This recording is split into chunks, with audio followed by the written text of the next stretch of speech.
Welcome to the We Live It podcast. Once again, today we are live here at Cooper's Barbecue and Historical Stockyards in Fort Worth.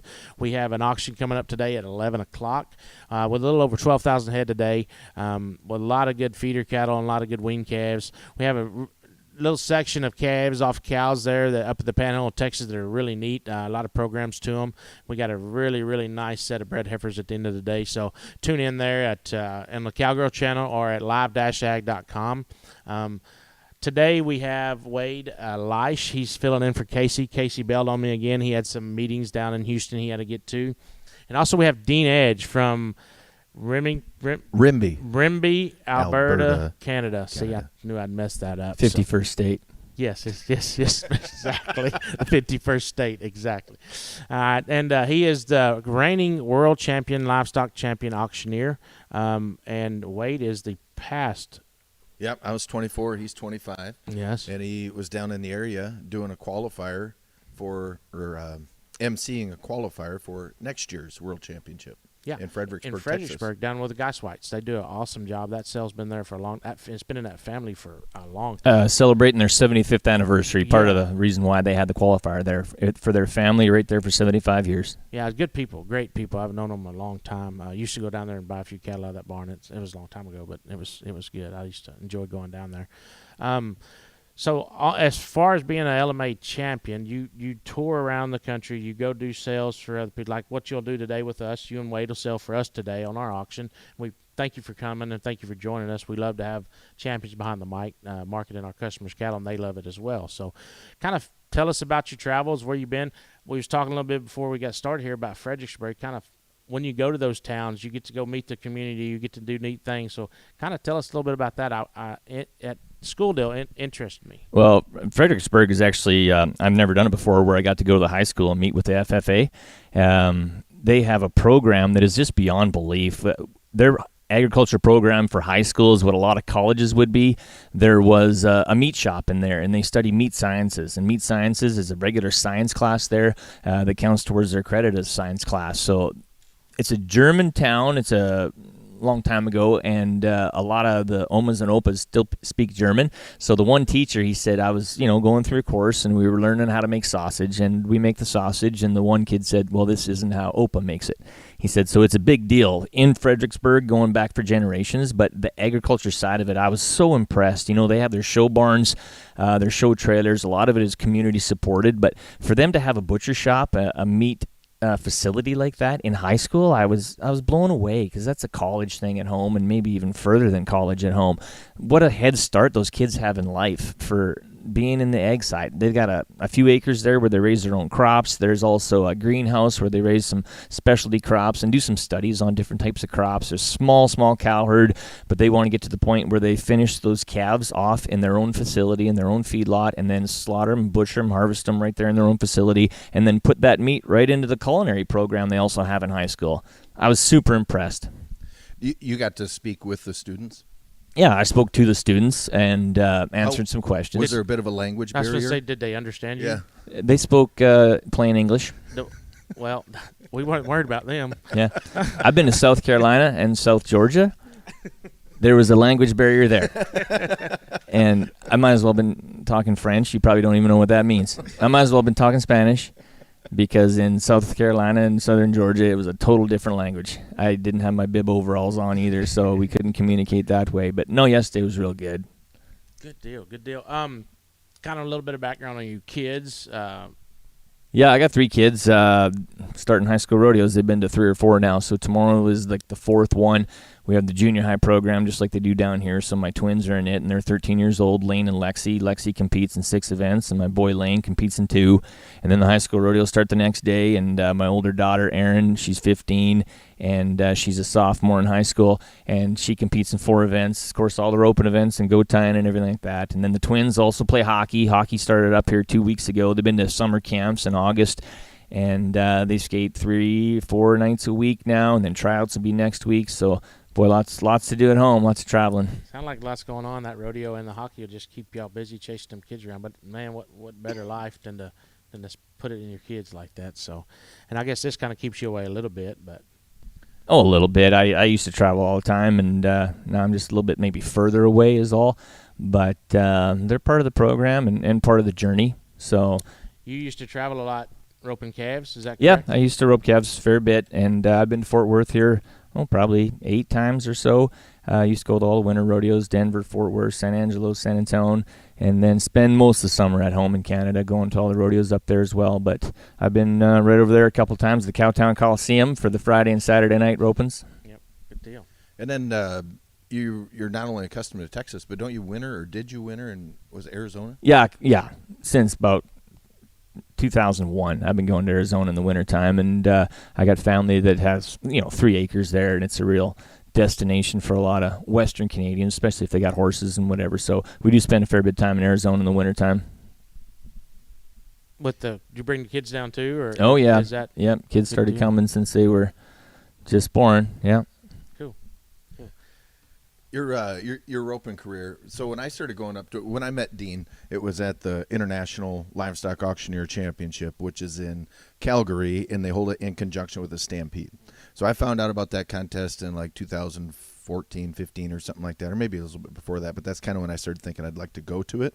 And I went up there in 16, and I didn't meet Dean because I think you were out roping at the Stampede instead of in the auctioneer contest. And everybody kept telling me that when Dean gets back into competitive auctioneering, you're gonna have to look out because he's a top-notch hand, and of course he is. But that's where I met him, was up in Calgary and over the years. So what's some of the like watching a rodeo up there? That was a huge deal for me.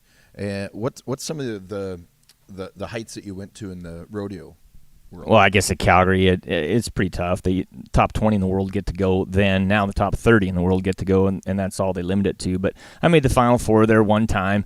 I tied fastest calf I ever tied. I was 7 flat, and I split 3rd and 4th. Cody Ole was 6'8", Matt Chazal was 6'8". I can't remember who else was 7 flat with me. And it was a little bit like, well, got to step it up a little bit in this next round, I was always real near the top. Probably not the strongest. I know I maybe look at now, but probably not the strongest guy in the world ever for some situations. And I always had a different avenue to go down to be an auctioneer, and those avenues kind of parted ways, and I got pretty lucky in both of them. So do you sell a couple days a week in Canada, or where are you auctioning? Yeah, I mostly sell for Vold Jones and Vold, or VJV Marketing Group. It's owned by a different family now. It used to be owned by the Vold family for 3 generations, and now a new family's involved, and they're probably going to have it 3 generations or 4 generations also. How fast they produce is probably why. But so I get to sell. They own 5 markets. I sell at 2 every week. The one in my hometown in Rimbey, Alberta, is I'm the sales manager there. We're open seasonal. We close down for a few months in the summertime because we are a little bit smaller. Our country used to be covered in cow calves everywhere, and now every time you turn around, it's a wheat field going up or a canola field. So we're losing quite a bit of pasture ground there. But anyway, I get to sell there on Tuesdays, go to Ponoka on Wednesdays, and then here starting the end of October, we'll have a bread sale every other Friday, like one in Ponoka, one in Rimbey, one back in Ponoka. But I also fill in once in a while at Westlock, Alberta, where they own another market. And then in northern British Columbia at Dawson Creek, they own a big one up there. I'll go there once or twice a year. And they also own one in Beaver Lodge, which is a small town in northern Alberta as well. So I can keep busy doing that. I do a lot of bull sales and replacement heifer sales and horse sales that are all over kind of central and northern Alberta. The bull sales, we got a real strict season on that for some reason. That kind of starts 10th of February. There's a handful before that, the end of January, but from 10th of February till first week of April, there's 4 or 5 bull sales to go to a week too. Tell us how you got started in the auction industry. That was one of the questions that I was surprised that people were the most interested in when I was making my tour last year. Tell us how you got started. Yeah, everybody does ask that because maybe they all think, geez, I could do that. And I guess we thought that early enough in life that we could go down that path. There was a high school teacher, and he would chant, just blab on once in a while. Mr. Collis, I know his family really good, and he was really good to me, and he would just chant once in a while. I thought, man, that's something I could do. And I used to go to the auction all the time. That's how my dad marketed his own cattle, and we'd go to bull sales, and that's how we'd buy bulls, is at the auction. Everything was done at the auction. I was lucky enough to grow up about 5 miles away from 2004 livestock WLAC champion Dan Skeels, and I was able to be under his wing right from when I was a little guy. The Skeelses have been friends of my family forever, and Dan Skeels is the best auctioneer there is. You're a world champ, I'm a world champ, and not degrading you at all, but he's better than both of us. He's as good as it gets. There's a crust to that, and he's in the crust. That's right. Yeah. That's right. And I was able to work under him, and now I've worked with him, and now actually I'm the auctioneer for his bull sale. So if it hadn't been for him, I might have got roadblocked here and there and just would have stayed pretty local. But he's the guy that kept the ball rolling for me to move up to higher levels. We asked this to Wade when we had him on first. What is the strangest thing you've ever sold? I got asked that the other day in Texas, and they didn't think too much of it. I actually didn't sell it. I was in southern Georgia, and a snake came in the ring. Indoors over here, outdoors over here. The guy in the ring jumped up on the stand, and he's all scared, and I didn't know what was going on. Well, a snake just crawled in the ring. That's the strangest thing that's ever happened to me. Yeah. In Texas, they're like, Yeah. And the teacher said, "That wasn't a skunk." How many kids here have seen a snake? And they all put their hand. I'm like, oh, well, ain't too many snakes in Rimby. But so it might not have been the strangest thing I've ever sold, but there was a snake in the ring right there. Well, I believe we'd have had to clear the ring. That'd have been the first one out. Yeah, I'd be gone. Oh man, so you enjoyed your time so far? I mean, it's kind of it's been wonderful. It's beyond belief. Wade knows what I'm talking about. And every single place you go, it's just so many good people. And I'm going to say 95% of them are so family orientated too. That they are third, fourth generations, and a lot of them are celebrating 50 years, 75 years of owning that auction market in that town, in that family. Elgin, Nebraska, Ted Baum, him and his 7 brothers and sisters, I believe it is, and his mother, who's 94 years old, is the office manager still. And all of his nieces, I shouldn't say all of them, but quite a few of his nieces and nephews and everybody. What a family operation. And a lot of them are just like that. Geiswhite family, yesterday, they're third generation, nieces and nephews, aunts and uncles, everybody's there for the 75th anniversary. I get a real joy out of that. That's the way it is at home, too. Like the auction market, the Danes family in Innisfail, the Nielsen's, the Vold family, the Phalens will be like that. The family atmosphere, that 3 generations, I think that's a big part of it that really highlights. That's a big part of our industry as a whole. I mean, as a livestock industry, it's a family-oriented and relationship business. I mean, the family deal just pretty good. So, are you doing anything? I started doing this when I was doing it, and then I got lost. Are you doing anything to like memorialize your trips? It's been hard for me. I was just talking to Eric Smith earlier in Alabama. He was reminding me what we did for lunch and why the story came up and how humorous it was, and it just took me a minute to kind of like to catch back up. But I started making a diary, and I probably went halfway through documenting these. Are you doing anything to memorialize it? I should be doing more, definitely. Of course, take a lot of pictures. Usually it's of the steak or whatever, wherever I am. But I do try to take some pictures and some videos of every auction market I've been in, and of course family pictures too, and send a lot of them into the LMA so they can do what they want with them for advertising purposes. But I should be doing more, obviously. Make sure I get some sort of memorabilia, whether it's a shirt or a hat. Of course, a hat, because I can have a collection of hats. My father-in-law, he came with me to a couple when we were in Missouri and Iowa, and I don't know, he left with like a truckload of hats. So I'm trying to get him a hat everywhere, and myself a hat everywhere.